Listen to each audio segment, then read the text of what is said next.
que danado é elemento essencial e complementar, hein? Oxi. E esse site aqui, gringo? O disponível em acesso em eu vou botar em português mesmo ou eu vou botar assim, em gringo? Rapaz, eu amo colocar negrito sublinhado e itálico ao mesmo tempo. Eu vou colocar isso na minha referência todinha aqui. Eita, qual é a abreviatura de maio, hein? Olha, é muita norma essa ABNT, viu?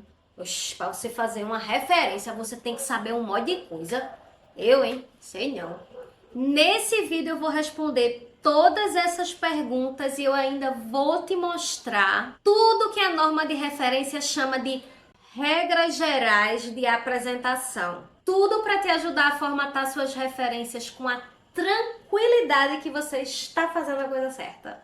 Conta!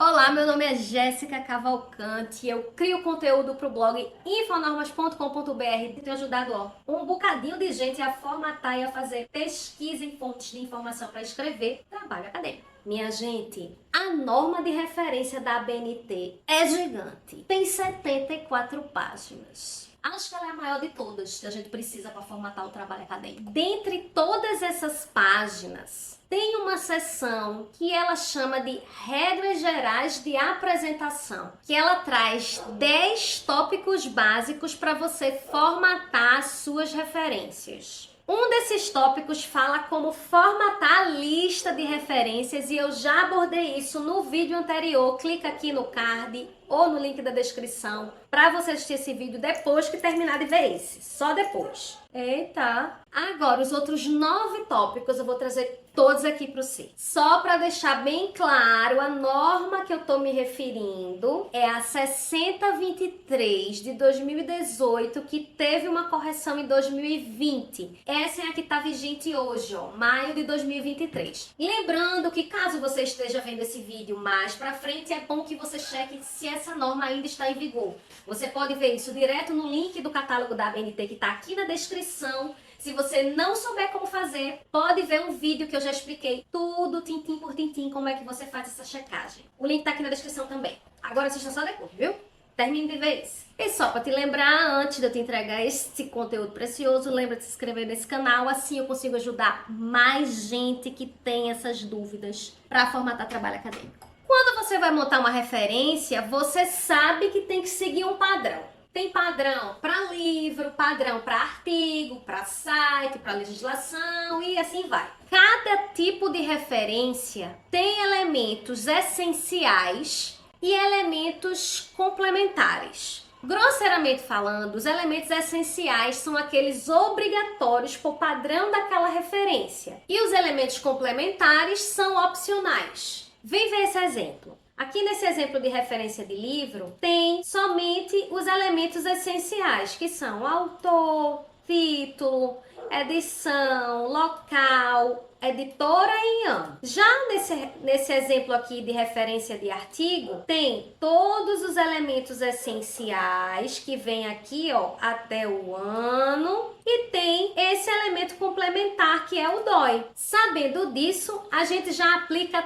3 dos 9 tópicos dessas regras gerais de formatação, que são eles. Os elementos essenciais e complementares da referência devem ser apresentados em sua sequência padronizada, ou seja, você não pode mudar a sequência desses elementos. Você precisa usar a sequência que a norma define. Para compor cada referência, deve-se obedecer a sequência dos elementos conforme os modelos das seções 7 e 8, que essas seções 7 e 8 da norma são justamente as que trazem todo o detalhamento para cada tipo de referência e para descrever os elementos separadamente. Então, ela vai dizer as regras para o autor, para o título e para os demais elementos. E que a pontuação deve ser uniforme para todas as referências. Os outros 6 tópicos dessas regras gerais de apresentação eu quero mostrar para vocês com mais cuidado. 2 deles são complementares e eles dizem o seguinte: os elementos essenciais devem refletir os dados do documento referenciado. Informações acrescidas devem seguir o idioma do texto em elaboração e não do documento referenciado.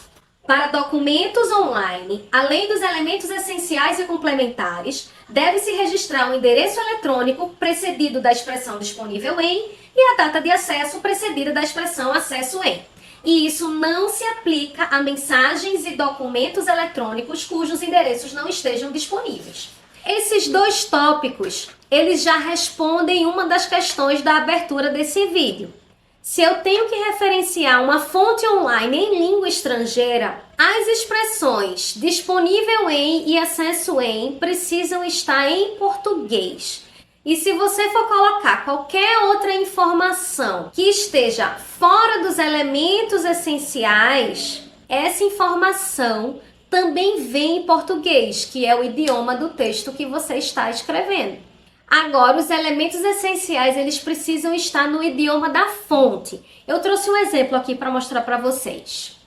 É uma fonte em língua estrangeira e todos os elementos até o ano de publicação eu tirei dos dados da fonte. Então, tudo vem no idioma da fonte, que nesse caso é em inglês.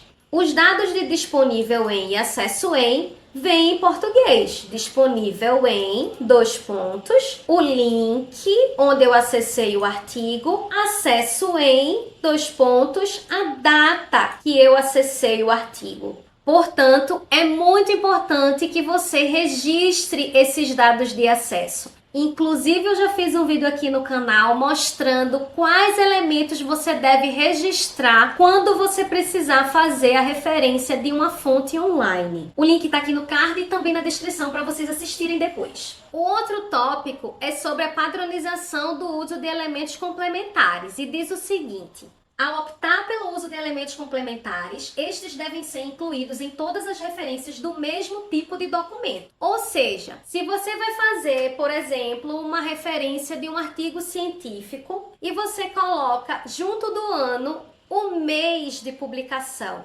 todas as referências que você fizer, você deve padronizar e colocar também junto do ano o mês de publicação. Outro exemplo, se você colocou a quantidade total de páginas da referência, então você deve padronizar para todas as referências a quantidade de páginas total. Obviamente que vão ter fontes que você não vai conseguir colocar a quantidade de páginas porque é uma fonte online, ou que você não vai conseguir colocar o mês porque na fonte não tem essa informação. Então eu sugiro que você evite ficar incluindo esses elementos complementares quando ele não vai ser apresentado em todas as referências. Um elemento complementar que pode ser muito útil você usar, até para você ajudar as pessoas que vão ler o seu trabalho a localizar aquelas referências, é o DOI da publicação. Certamente você pode se deparar com referências que não terá o DOI e você não vai colocar. Mas o DOI é um elemento muito interessante para você disponibilizar na sua referência para facilitar o acesso posterior a ela. É verdade. Uma fonte muito comum de referência que tem DOI são os artigos científicos. Aqui está um exemplo, ó,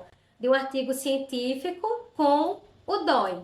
Você coloca todos os elementos essenciais e no final você coloca o DOI e finaliza a referência com ponto. Outro tópico que essas regras gerais de apresentação traz é sobre o uso de abreviaturas nas referências. Existe uma lista de abreviaturas na própria norma que te ajuda a aplicar nas suas referências. Que merda, hein?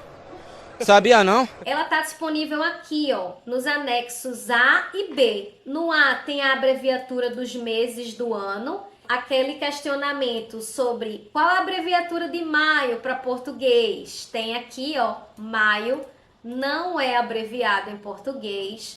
E tem também para os idiomas espanhol, italiano, francês, inglês e alemão. E no anexo B, ela traz outras abreviaturas utilizadas na edição, com autores que são coordenadores ou autores que são editores. Você usa aqui, ó, essa abreviatura para coordenador, CORD, ED para editor e para edição. A própria famosa abreviatura ETIAL, ó, que aqui tem o significado ETIALI. Quem ainda não viu o vídeo sobre como usar o ETIAL também pode ver O link está aqui no card e também na descrição. Se o autor é organizador, organizadores, ó. Se for mais de um organizador no plural, você usa a abreviatura no singular. Então, nesses dois anexos A e B, tem todas as indicações de abreviaturas que você deve usar na sua referência. Caso você não encontre essa indicação de abreviação na norma, você pode usar as normas da língua portuguesa.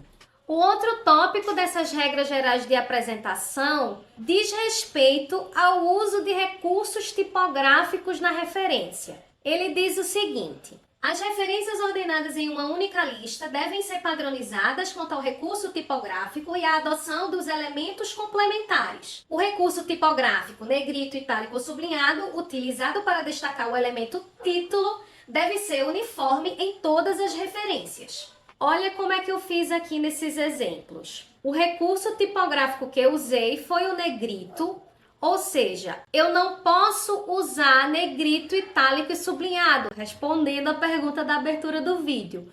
Ou eu uso o negrito, ou o sublinhado, ou o itálico.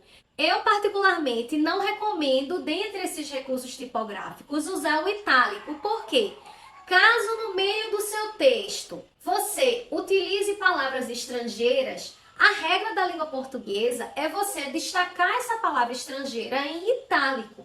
Então, isso pode meio que confundir esse uso desse recurso tipográfico que é o itálico. Mas não está proibido usar o itálico de toda forma. E eu prefiro usar sempre o negrito. Olha o exemplo aqui para vocês. Todos os títulos estão destacados em negrito, ó. Título do periódico e título da referência do site. Qual é a exceção do uso desse recurso tipográfico?